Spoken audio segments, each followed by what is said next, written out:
So hello guys, what's up? It's me again, Alicia nyo at nagbabalik ulit para sa ating panibagong video. So mga minamahal, talaga nga namang literal na pinagtatawanan ngayon itong si Senator Robin Hood Padilla ng mga DDS at ang iba pa nga abay tinatawag na traidor at taksil itong si utol nating hudlom. Alam nyo mga minamahal, ito yung pangit 'di ba? Katulad ni Robin Padilla na halos ialay niya na yung kanyang buhay para dito kay former President Duterte and still hindi pa rin nakikita ng mga DDS yung pagmamahal na ginagawa ni Robin Hood Padilla dahil sa ginawa niya lamang na pag-endorso dito kay Amy Marcos. Yan yung sinasabi ko sa inyo na kahit 10 yung ginawa mong tama, yung isang mali, yan yung palagi nilang nakikita.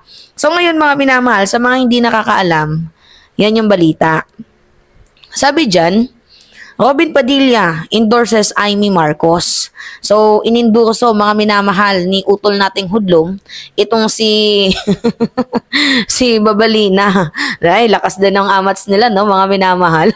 Alam niyo, natatawa talaga ako sa klase ng politikang meron dito sa bansang Pilipinas. Like, nagbabalimbingan. 'Di ba? Si Hanilet ayaw kay Amy. Diba? Kahit si Kitty, ayaw kay Amy, si Salvador Panelo, ano yung sabi kay Amy? Lokohin mo yung lelang mo. Pero mga minamahal, magaling yung strategy na ginawa ni Amy Marcos. Bakit? Paano natin nasabi na magaling? Biruin nyo na uto niya. Diba? Itong si Robin Padilla at itong si Sara Duterte. Kasi meron pong mga larawan na kumalat ngayon sa social media na magkakasama itong si Amy at itong si Vice President Sara Duterte. Tingnan natin mga minamahal. Pakita natin yung picture. Yan o. Yan.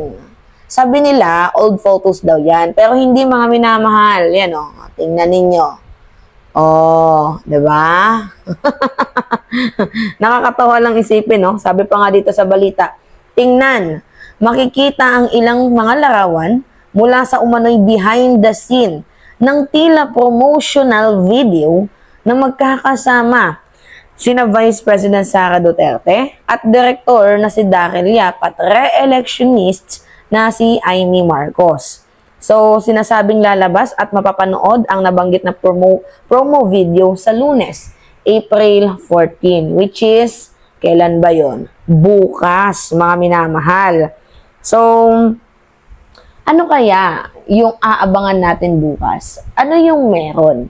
'Di ba kasi alam nyo naman na tinitira din ni VP Sara itong kapatid niya na si PBBM at balak pang ang ipahukay sa libingan ng bayani ang kanyang ama.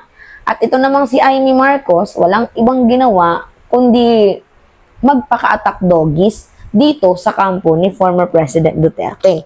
So ngayon, you know, politics in the Philippines is a game, mga minamahal. So, kung hindi ka marunong lumaro, talo ka. And we all know na itong si former President Duterte is just, tawag dito, frustrated chess master. So, bumibingo itong si Digong. And I think, nakuha din ni Sara Duterte yung strategy na yan. Pero do you think, mga minamahal, papatalo ang mga Marcoses sa ganyang estratehiya? Diba? Kasi, tingnan ninyo yung galaw ni Amy Marcos doon sa foreign relation, sa kanyang Senate hearing, mapapansin natin na medyo bias at kiling itong si Amy Marcos dito sa mga Duterte. Pero may cheese Escudero na pinigilan ang kanyang gustong pagpapasight and contempt dito kay Lacanilaw. Pero hindi mapasight and contempt ni Amy Marcos itong si General Torre. At you know, mga minamahal, hindi naman yan kasalanan talaga ni General Torre in the first place. Bakit? Kasi inutusan lang naman siya. Sumusunod lang siya sa iniutos sa kanya. Sino yung nag-utos sa kanya? Yung chief ng CIDG. Sino yung nag-utos sa chief ng CIDG? Yung secretary ng CIDG. And now, sino yung nag-utos sa secretary ng CIDG? Ang presidente. Walang iba kundi si PBBM.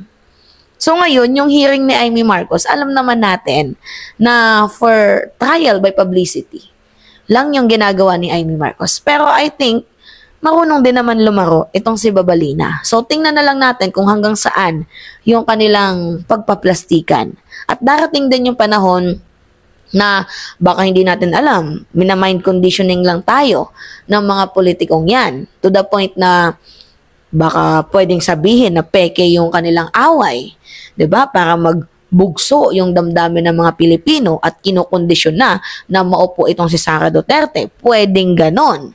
Pero mga minamahal, itong away na to, hindi to yung para sa akin na pwedeng sabihin peke. Pero sa akin, ano na to makatotohanan na to Kasi si Digong nandoon na sa International Criminal Court. Ngayon, titingnan na lang natin kung ano yung laro na kanilang gagawin. By the way, going back dito nga po sa ating topic mga minamahal, inendorso po ni Robin Padilla itong si Amy Marcos. So sabi dito, Partido Demokratiko ng Pilipino or PDP, President and Senator Robin Padilla has endorsed presidential sister and re-electionist Amy Marcos. Ngayon kung pupuntahan natin yung Facebook page ni Robin Padilla, meron din siyang sinabi dyan. Basahin natin ha.